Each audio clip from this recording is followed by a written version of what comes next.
টাস্কের উত্তরগুলো পাওয়া যায়, অনলাইনেও পেতে পারেন বা অন্য কোথাও থেকেও পেতে পারেন, কিন্তু কিভাবে লিখলে 100% নাম্বার পাওয়া যায় সেটা কিন্তু কোথাও দেওয়া নেই। তাই আমি সেই বিষয় নিয়ে আজকে ডিসকাস করব। আপনার ভিডিওটিকে প্রথম থেকে শেষ পর্যন্ত দেখুন এবং আমার থাম্বনেলসেও আমি সেটাই বলে রেখেছি।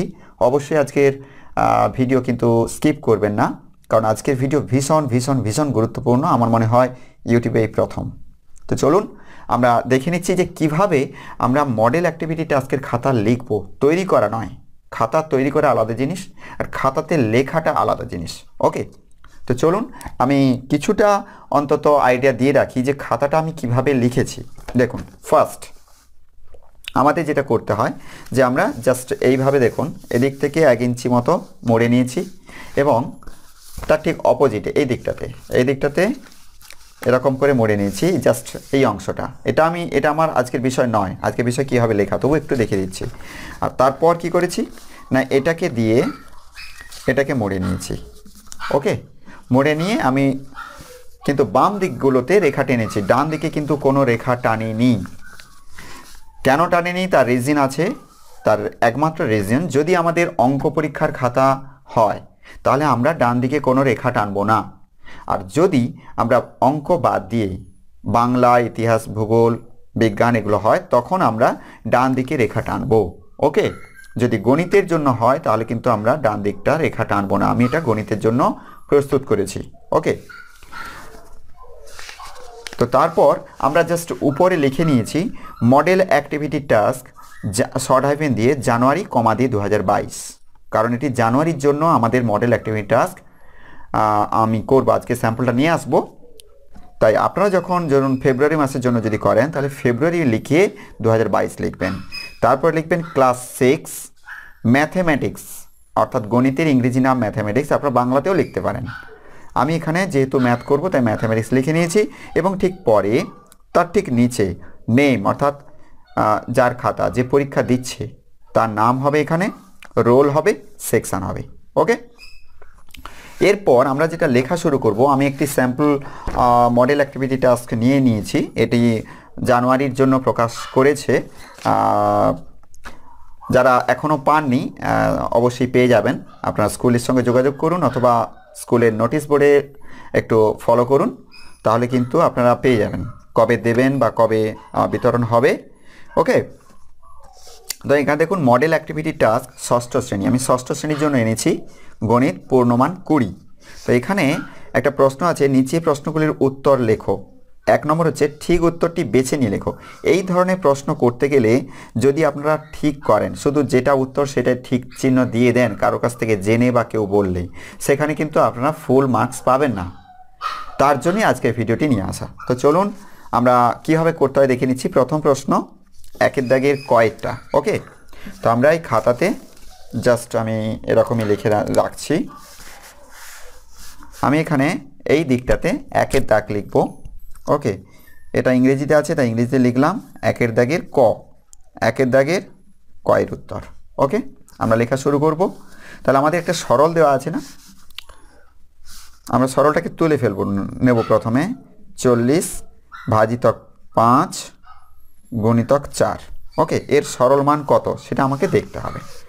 তো আমরা এটা সরল করব। সরলটা কীভাবে করব, গুণ আছে ভাগ আছে, আগে ভাগের কাজ হয়। যারা সরলের পদ্ধতি জানেন না, আমার প্লে লিস্টে গিয়ে বেসিক ম্যাথের যে প্লে লিস্ট আছে ওখানে আপনি সার্চ করবেন সরলের নিয়মগুলো বা সিম্পলিফিকেশান ট্রিক বা রুল বলে একটি ভিডিও আছে, সেগুলো দেখে নিতে পারেন।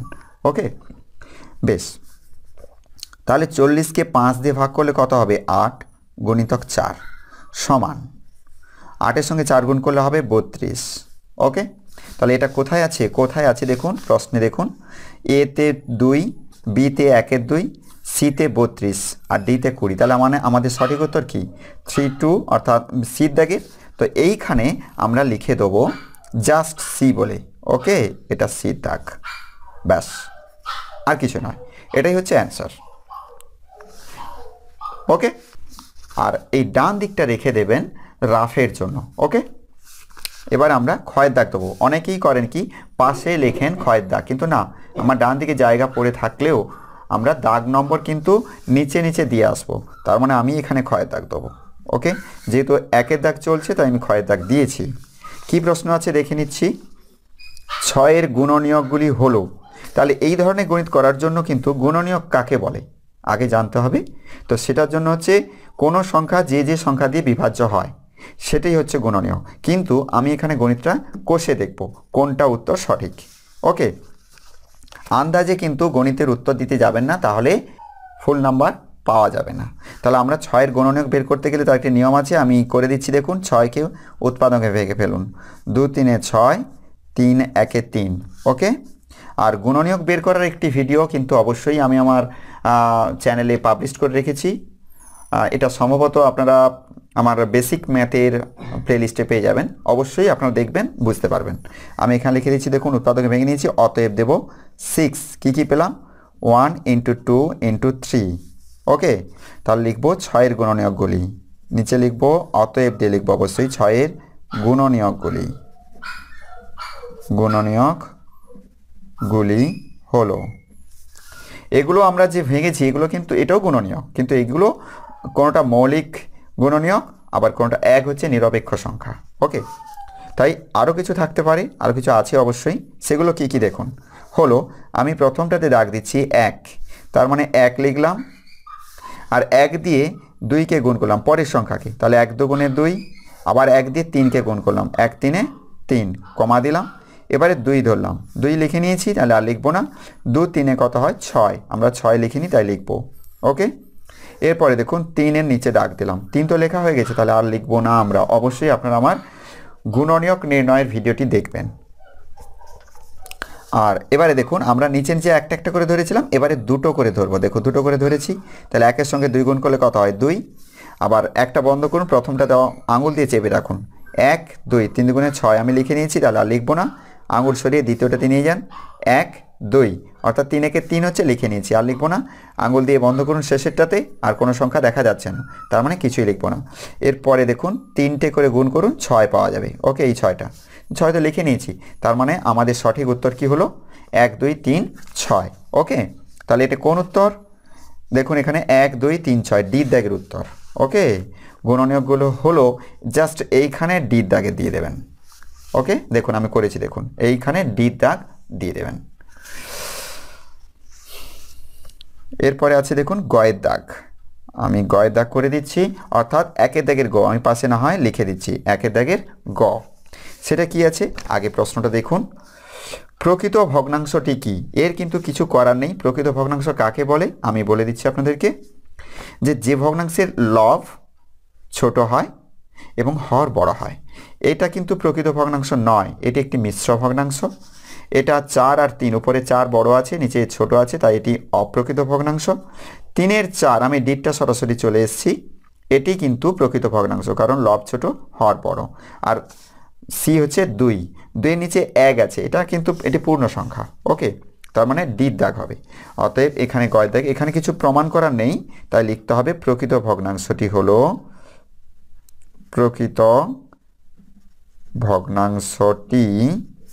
হলো এটা লয় ও কার হয়, যাই হোক, কত দাগের? না ডির দাগের। ডির দাগ দেবেন, 3-এর 4 লিখবেন, এটাই হচ্ছে অ্যান্সার। ওকে, আপাতত আমরা 1-এর দাগের ক খ গ করে ফেলেছি। এবারে আমরা 2-এর দাগ চলে আসবো। তো আমরা এখানে 2-এর দাগ দেবো। দেখুন আমি 2-এর দাগ দিচ্ছি, 2-এর দাগ দিলাম, দিয়ে কয়ের দাগ লিখবো। সত্য মিথ্যা লিখতে বলেছে, তাহলে কয়ের দাগ আমরা দিয়ে দিচ্ছি। দেখুন কয়ের দাগ, তাহলে কয়ের দাগে সোজা করে লিখবো। কিন্তু এখানে ছবি একটা দেওয়া আছে, রং করা অংশটি 1-এর 4 অংশ, তাহলে এটা ঠিক না ভুল? ওকে, তাহলে ছবিটা অবশ্যই আঁকবেন। আঁকলে আমার মনে হয় আপনাদের এটা সম্পূর্ণ হবে। আমি লিখে দিচ্ছি 1 2 3 4, 1 2 3, মাঝখানে 3টে রেখা আসবে, 1 2 আর 3। জাস্ট এখান থেকে আমি টেনে দিচ্ছি, এটা এখান থেকে এটা টেনে দিচ্ছি, এখান থেকে এটা টেনে দিচ্ছি, আর এখান থেকে এটা টেনে দিচ্ছি। ওকে, আর এখানে কিন্তু রং করা আছে, আমি রং করা অংশটা এটাই ধরে নিচ্ছি, আমি রেখা দিচ্ছি উলম্বভাবে, তার মানে এটা রেখা। তার মানে আমাকে করতে হবে রং করা অংশটি কত অংশ, তাহলে লিখতে হবে রং করা অংশ, ওকে, সমান। এখানে মোট কটা ঘর কাটানো আছে? 1 2 3 4 5 6 7 8, তার মানে নিচে 8 হবে। আর কটায় দিয়েছি রং? দুটোতে, তাহলে উপরে 2 লিখব। ওকে, এবার এটাকে কাটাকাটি করুন, সমান লিখব। তাহলে 2 1 এ 2, 2 4 এ 8, সমান পেলাম কি 1 এ 4 অংশ। ওকে, তার মানে এই যে রং করা অংশটি 1 এ 4 অংশ, এটা কি সত্যি? তার মানে এটা হবে সত্য। ওকে, এটা প্রথমেই লিখবেন। কয়ের দাগটা উপরে আছে, তো কয়ের দাগটাকে জাস্ট এখানে দেবেন। লিখবেন কি যে রং করা অংশটি 1 এ 4 অংশ, রং করা অংশটি 1 এর 4 অংশ। ওকে, এটি বন্ধনীর ভিতরে লিখবেন সত্য। ওকে, তার ব্যাখ্যাটা কিন্তু নিচে দেওয়া হয়েছে। আগে রেজাল্ট বের করবেন, তারপরে উত্তরটা কিন্তু উপরে লিখবেন। ওকে, তো চলুন এবারে আমরা দেখে নিচ্ছি ক্ষয়ের দাগের যে প্রশ্ন আছে সেটি, অর্থাৎ 2 দাগের খ। আমি যেহেতু 2 দাগ শুরু করেছি, আর 2 দাগ দেওয়ার দরকার নেই, ক্ষয়ের দাগ দিচ্ছি। আর এগুলো 1 নম্বর করে 3টে করতে হবে। 0.35 দশমিক ভগ্নাংশে 3-এর স্থানীয় মান 30। ওকে, তার মানে আপনারা আগে এটাকে বের করবেন। একটু জায়গা রেখে দিন, আমি লিখে নিচ্ছি কি 0.35 দশমিক ভগ্নাংশে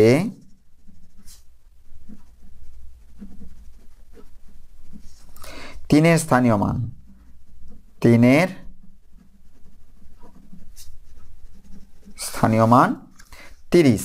কি আছে এখানে? স্থানীয় মান 30, বন্ধনীর মধ্যে লিখতে হবে কিন্তু। তাহলে বন্ধনীর মধ্যে এখানে লিখতে পারেন যে সত্য না মিথ্যে। এটা 30 তো হবে না, কারণ এটা 3-এ, দেখুন এটা স্থানীয় মানে ভেঙে নিন। এবারে ব্যাখ্যাটা কি দেবেন না 0.35 সমান, এটাকে যদি স্থানীয় মানে বিশ্লেষণ করেন তাহলে 0 যুক্ত কত আসবে? 0.35। ওকে, 0.35 মানে এটা কি দেখুন, এটা দশাংশ আর এটা শতাংশ। তাহলে সেক্ষেত্রে আমাদের দশাংশের ঘরে আমি যদি এটা না লিখলেও কোনো ক্ষতি নেই। তাহলে 0 প্লাস 0.3 মানে কি 3-এর 10 যুক্ত এখানে হবে 5-এর 100। কেন 100 হলো? এই 0.3কে, অর্থাৎ 3 দশমিক, একটার পরে দশমিক, তাহলে একটা লিখলেন, তারপর 10 হলো, 1-এর পিঠে একটা শূন্য। এখানে একটা, দুটোর পরে দশমিক, তাই উপরে কি লিখলাম 5 লিখলাম, এবং 1-এর পিঠে দুটো শূন্য দিলাম। ওকে, দেখুন দশাংশ শতাংশ, এরপরে সহস্রাংশ আসতো যদি থাকতো। ওকে, তো এটা হওয়ার কথা, কিন্তু স্থানীয় মান 3-এর স্থানীয় মান তাহলে কত পেয়েছি আমরা? 3-এর 10, কিন্তু অতএব লেখাতে যাবে 3-এর স্থানীয় মান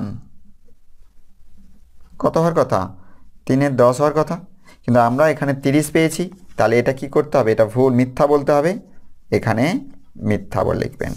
ব্যাখ্যাটা অবশ্যই দেবেন, তাহলে যিনি খাতাটা কাটবেন তিনি অন্তত বুঝতে পারবেন যে আপনারা এটা জেনেই করেছেন, কারো দেখে বা কেউ বলে দিলে আপনারা করেননি। ওকে, তো চলুন আমরা এরপরে গয়ের দাগে প্রশ্নটা দেখে নেব। 5 জন রাজমিস্ত্রি একটি কাজ সম্পূর্ণ করতে 6 দিন সময় নেয়। একই কাজ করতে রাজমিস্ত্রির সংখ্যার সঙ্গে সময়ের সরল সম্পর্ক, এটা সরল না ব্যস্ত সম্পর্কে এটা বের করতে হবে। চলুন আমরা পরের পেজে চলে যাচ্ছি। এখানে লিখছি পেজ 2। কীভাবে লিখছি? পেজ 2, যেখানে লেখা শুরু করলাম সেটা পেজ 2 দিলাম। ওকে, তাহলে 2-এর দাগের যে প্রশ্নটা ছিল, কি প্রশ্ন ছিল আমরা দেখিনি। 2-এর দাগের গয়েরটা, 5 জন রাজমিস্ত্রি একটি কাজ সম্পন্ন করতে 6 দিন সময় নেয়। একই কাজ করতে রাজমিস্ত্রির সংখ্যার সঙ্গে সময়, অর্থাৎ সংখ্যা বাড়লে বা কমলে কি সম্পর্ক হবে, সেটা কি হবে, সেটাই আমাদেরকে প্রুভ করতে হবে। ওকে, তো এখানে আমরা লিখে নিচ্ছি ফার্স্ট 2-এর দাগের গয়েরটা, তাহলে এখানে লিখবেন রাজমিস্ত্রির সংখ্যা, রাজমিস্ত্রির সংখ্যা, আর এখানে লিখব ডান দিকে দিন সংখ্যা। ওকে, এখানে রাজমিস্ত্রির সংখ্যা দেওয়া আছে যে 5 জন রাজমিস্ত্রি আর 6 দিনে করতে পারে একটি কাজ। তাহলে ধরুন এখানে যদি 10 দিন করা যায়, তাহলে এখানে দিন সংখ্যা কি হবে? কমে যাবে। তাহলে সেটাই লিখুন যে যেহেতু রাজমিস্ত্রির সংখ্যা বাড়লে বা বাড়ালে দিন সংখ্যাটা কি হবে? কমে যাবে। দিন সংখ্যা কমে যাবে। তাহলে দেখুন এটা বাড়াচ্ছেন আর সঙ্গে সঙ্গে এটা কমে যাচ্ছে। এই বিপরীত সম্পর্ক হলে তাহলে কি হবে? এটি কি সম্পর্ক হবে? না, এটি ব্যস্ত সম্পর্ক। ওকে, আবার আরেকটা দিতে হবে। আবার রাজমিস্ত্রির সংখ্যা কমে গেলে, আমি তো একবার বাড়িয়েছিলাম, আবার রাজমিস্ত্রির সংখ্যা বাড়ালে নয়, এটা কমলে। রাজমিস্ত্রির সংখ্যা কমে গেলে কি হবে? বেশি দিন লাগবে ওই কাজটা সম্পন্ন করতে। তাহলে দিন সংখ্যা কি হবে? দিন সংখ্যা বেড়ে যাবে। তাহলে এটি কি সম্পর্ক? এটি ব্যস্ত সম্পর্ক। ওকে, এটা লেখার পরে অতএব দিয়ে লিখতে হবে যে রাজমিস্ত্রির সংখ্যার সঙ্গে অতএব রাজমিস্ত্রির সংখ্যার সঙ্গে দিনের সময়ের, এখানে সময় বলা আছে, তাহলে সময়ের কি সম্পর্ক? এটা দিন সংখ্যা বলতে এটি সময়। ওকে, এটা দিন সংখ্যা বলতে এটা সময় হবে। তাহলে সময়ের কি সম্পর্ক? আমরা ব্যস্ত সম্পর্কগুলো পেয়েছি। ওকে, তাহলে আমরা বলে দিলাম যে ব্যস্ত সম্পর্ক। ওকে, দেখুন আন্ডারলাইন দিলাম কারণ এটা আমাদের অ্যান্সার বলে। তাহলে আমি দুটো দিয়েছি, কিন্তু একটা হচ্ছে যেহেতু রাজমিস্ত্রির সংখ্যা বাড়ালে দিন সংখ্যাটা কমে যাবে, এটি ব্যস্ত সম্পর্ক। আবার রাজমিস্ত্রির সংখ্যা কমলেও দিন সংখ্যা বাড়বে। যখন রাজমিস্ত্রির সংখ্যাটা আমি কমিয়ে দেবো, 5-এর জায়গায় আমি 3 করে দেবো, তখন কি হবে? বেশি দিন লাগবে। ওকে, তো এইভাবে যদি আপনারা ডিসকাস করেন, 1 মার্কও কাটা যাবে না। আর তখনই যিনি খাতাটা কাটবেন অবশ্যই বুঝবেন যে একটা ছাত্র বা স্টুডেন্ট সে নিজে বুঝেই তারপর উত্তরটা দিয়েছে। ওকে, এরপরে আমরা 3-এর দাগে প্রশ্নের উত্তর দেব। তার 3-এর দাগটা দিয়ে দিচ্ছি। এখানে দেখুন 3-এর দাগটা কি আছে? সংক্ষিপ্ত উত্তর দিতে বলেছে এবং এটি 2 মার্ক করে। কটা উত্তর দিতে হবে? 3টে উত্তর দিতে হবে। ওকে, এক একটা প্রশ্নের নাম, মান, 2 নাম্বার করে। এখানে 6 নাম্বার আছে। তাহলে দেখুন সংক্ষিপ্ত উত্তর দাও। মানের ঊর্ধ্বক্রমানুসারে লেখো। তাহলে ঊর্ধ্বক্রম, ক্রমে ঊর্ধ্ব, এর মানে হচ্ছে ছোট থেকে বড় সাজাতে হবে। যেহেতু 2 নাম্বার আছে, আমাদের ফাংশনটাও একটু বড় করে করতে হবে। চলুন আমরা যে অঙ্কটা করব, তাহলে 3-এর দাগের আমরা এখানে কয়ের দাগ দিয়ে দিচ্ছি। কয়ের দাগ দিয়ে আমরা প্রথম ছিল আমাদের লেখা আছে প্রশ্নে 13.3 সমান দেন, নিচে নিচে লিখুন 11.3 সমান দেন, এরপর আছে 1.33 সমান দেন। এটা 1 নম্বর থাকলে তার অন্য প্রসেস হতো, যেহেতু 2 নম্বর আছে তাই এর প্রসেসটা একটু আলাদা। আমি দেখিয়ে দিচ্ছি, দেখুন 2.31 সমান। তাহলে আমরা এটাকে দশমিকটাকে তুলে দেবো, অর্থাৎ উপরে লিখব 133 আর নিচেতে লিখব 10। এখানে লিখব এটা না করলেও হবে, পূর্ণ সংখ্যাগুলোকে শুধু ভেঙে নিন তাহলেই হবে, কারণ ছোট থেকে বড় বলেছে সবগুলো। দেখুন পূর্ণ সংখ্যা, পূর্ণ দশমিকের বাম দিকের সংখ্যাগুলোকে পূর্ণ সংখ্যা বলা হয়। ওকে, তাহলে এটা আমরা এই স্টেপটা করব না, হরগুলোকে একই রকম করার দরকার নেই, এত বড় করার দরকার নেই, আমরা জাস্ট ভেঙে নেব। কি না 13 যুক্ত 0.3, এইটা মানে কি 13 যুক্ত 3-এর 10। ওকে, তাহলে এখানে কি লিখব?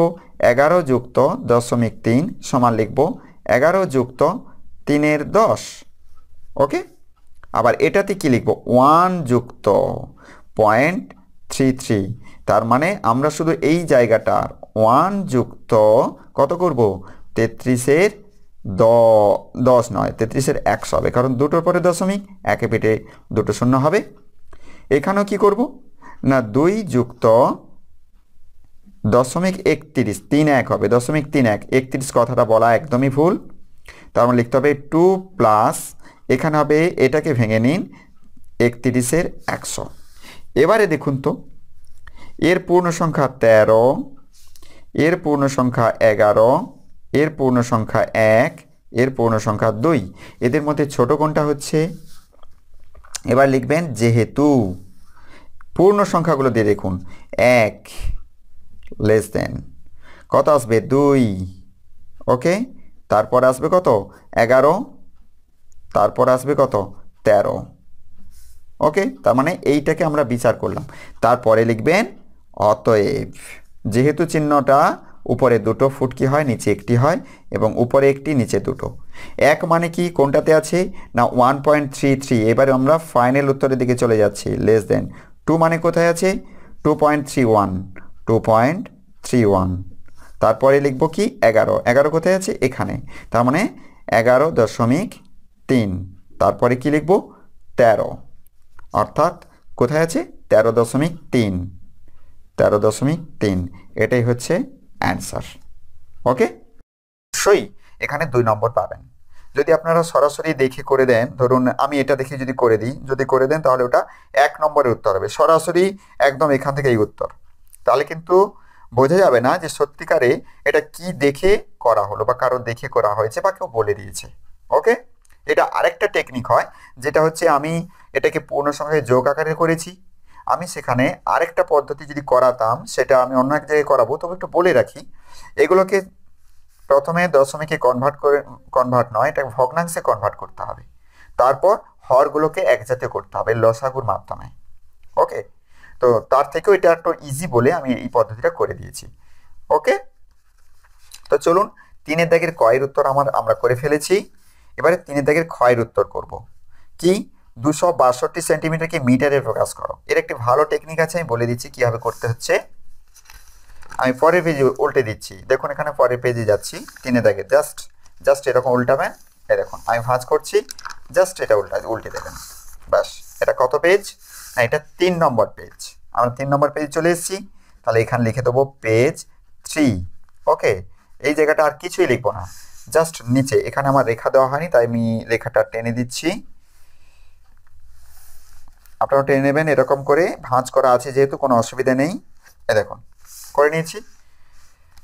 এখান থেকে আপনার স্কেল দিয়ে করবেন তাহলে সোজা হবে।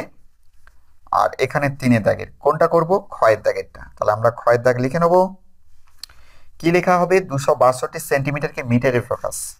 সেন্টিমিটার আর মিটার আপনারা জাস্ট লিখবেন কিলো হেক্টোডেকার করে, কিলো হেক্টো ডেকা মিটার। তারপর লিখবেন ডেসি, পুরোটা লিখে নেবেন কোনো অসুবিধা নেই, সেন্টি, তারপর লিখবেন মিলি, ওকে। অর্থাৎ আমি সেটাই বোঝাতে চাইছি যে আপনারা যে গণিতটা করবেন বা করছেন খাতাতে, সেটা যেন প্রসেস অনুযায়ী হয়, ওকে। তাহলে এখানে কি আছে দেখুন, আমাদের সেন্টিমিটারের ঘরে আছে 262 সেন্টিমিটার। সেন্টিমিটার কোথায় 262। আমাদের যেতে হবে কোথায় মিটারে, অর্থাৎ এইদিকে। অর্থাৎ আমরা ডান দিক থেকে বাম দিকে আসছি, ডান দিক থেকে বাম দিকে এলে কি হয় না ভাগ হয়, ওকে। এক একটা ঘরের মান 10।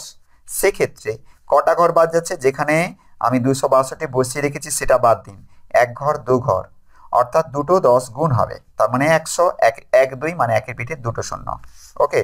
অতএব লিখবেন যে 262 সেমি সমান কত লিখবেন 262 ভাজিতক, যেহেতু বাম দিকে আসছি কত দিয়ে ভাগ করবেন 1 2, অর্থাৎ এখানে হবে একের পিঠে দুটো শূন্য। তখন যখন আমরা ভাগ করে দিচ্ছি তখন আমরা কিন্তু পেয়ে যাচ্ছি কোন ঘরে এসেছি মিটারে ঘরে, তখন মিটার লিখব, ওকে। সমান দেবো, এটা একটা খুব ভালো টেকনিক। ভাগ না করেই কিন্তু উত্তর পাওয়া যায়। সেটা কি করে দেখুন, একের পিঠে দুটো শূন্য, তাহলে ভাগ করছি অর্থাৎ দশমিক বিন্দু বাম দিকে সরে যাবে। কোন দিকে সরে যাবে ডান দিক থেকে বাম দিকে। ক ঘর যাবে না জটা শূন্য আছে ত ঘর বাম দিকে, অর্থাৎ 1 2। তাহলে আমরা লিখছি কি 2 6, 1 2 হলো, দশমিক হলো 2 হলো, এটা হচ্ছে মিটার, ওকে। আর যারা এই পদ্ধতিটা বুঝতে পারবেন না তারা অবশ্যই ছোট করে একটা ভাগ করে দেবেন রাফে। কোথায় এটা রাফ হয়, এই জায়গাটা রাফের জন্য হয়। 262 তাকে ভাগ করবেন কত দিয়ে? 100 দিয়ে। দেখুন 102 গুণে 200, 2 6, ভাগ যায়নি ছোট আছে বলে, ভাগ শেষ ছোট আছে বলে, তাই দশমিকটা দিতে হবে ভাগ ফলে, দিলাম এবং একটি শূন্য নিলাম। তার মানে হলো 106 কত আসবে? 602। এবারে দশমিক আছে, একটি শূন্য আমরা ফ্রি পাবো, তাহলে 100 গুণে 200। ওকে, কত পেলাম? 2.62 মিটার পেয়েছি। ওকে, তো এখানেই কিন্তু এটা অ্যান্সার হবে, তবেই আপনারা 2 নম্বর পাবেন। এরপরে দেখুন গয়ের দাগের যে প্রশ্নটা আছে, আমরা গয়ের দাগ দিচ্ছি কোথায়? এখানে গয়ের দাগ দিচ্ছি, অর্থাৎ 3 দাগের গ। ওকে, ক্লাস 6 এর মডেল অ্যাক্টিভিটি টাস্ক জানুয়ারি সেশনে। গয়ের দাগের কি আছে? 8-এর 5 এই ভগ্নাংশটিকে ছবির সাহায্যে দেখাতে বলেছে। ভগ্নাংশটা কি? 8-এর 5, এটা কিন্তু অপ্রকৃত ভগ্নাংশ। ওকে, তাহলে আমরা এখানে কি লিখবো? 8-এর 5, এই দেখুন 8-এর 5 এটা কি ভগ্নাংশ? অপ্রকৃত, কারণ লব বড় আছে হর ছোট আছে, তাহলে এটাকে আমরা ভাগ করে পূর্ণ করে নেব। ওকে, মানে মিশ্র ভগ্নাংশে পরিণত করব। দেখুন ভাগ করছি, লবকে হর দিয়ে 5 একে 5, তাহলে 3 হলো, বিয়োগ করলে তাহলে 1 যুক্ত কত হচ্ছে? 1 যুক্ত 3-এর 5, 3 ভাগ শেষ হবে লবে আর ভাজক থাকবে হরে। তার মানে আমাকে করতে হবে একটি সম্পূর্ণ। ছবিটা দেখুন, ছবিটা আগে দেখুন, ছবিটা কিরকম? ছবিটা জাস্ট এরকম একটা ছবি করছি আমি, ছবির সাহায্যে দেখাতে বলি। তাহলে এটা প্লাস, অর্থাৎ এটা একটি হলো, এটা পূর্ণ সংখ্যা হলো, আর একটিকে ক ভাগ করব না 5 ভাগ করব। কোন ছবিটা? এইটার জন্য। তার মানে 1 ঘর, 2 ঘর, 3 ঘর, 4 5 ঘর। ওকে, তার মধ্যে কটা নিয়েছি? 3টে নিয়েছি, তার মানে এই 3টেকে দাগ কেটে দিন। তাহলে এই 3টেকে আমি দাগ কেটে দিচ্ছি, দেখুন 1 2 আর এটা হচ্ছে 3, তাহলে এটা কি হবে? এটাও দাগ হবে। ওকে, তাহলে এই একটা এবং এই একটা সম্পূর্ণ অংশ একটি, এটা আর এইটা, অর্থাৎ এখানে হবে 1 আর এখানে হবে 3-এর 5, এটা 1 অংশ আর 3-এর 5 অংশ। ওকে, এইখান থেকে এইটুকু জায়গা, আর এদের ফাঁক থাকবে। সুতরাং 4-এর দাগেরটা এবারে দেখে নেব। 4-এর দাগের গ, ক। 4-এর দাগে কি প্রশ্ন আছে এখানে দেখে নিচ্ছি। 4-এর দাগের একটু বড় প্রশ্ন আছে, 4 নম্বর করে আছে এক একটা প্রশ্ন। এখানে কি? একটি ইঞ্জিনের সামনের চাকার পরিধি 14 ডেসিমিটার, পেছনের চাকার পরিধি 35 ডেসিমিটার। কমপক্ষে কত পথ গেলে চাকা দুটি একসঙ্গে পূর্ণ সংখ্যক ঘুরবে? এক্ষেত্রে কমপক্ষে আছে, সুতরাং এসব ক্ষেত্রে আমাদের লসাগু করলে রেজাল্টটা চলে আসে। বেশিরভাগ ক্ষেত্রে যখন আমি লসাগু করাবো তখন আপনারা অবশ্যই ভিডিওগুলো দেখবেন, তখন আমি আপনাদের ওখানে বলে দেবো। 4-এর দাগের ক। চলুন তাহলে এখানে আমরা লিখবো পেজ 4। ওকে, তাহলে আমরা লিখছি কত? 4-এর দাগের এখানে কয়ের দাগ দেবো, কয়ের দাগ। আমরা প্রথমে গণিতটাকে তুলে নেবো, যেহেতু 4 নম্বর আছে, যে ইঞ্জিনের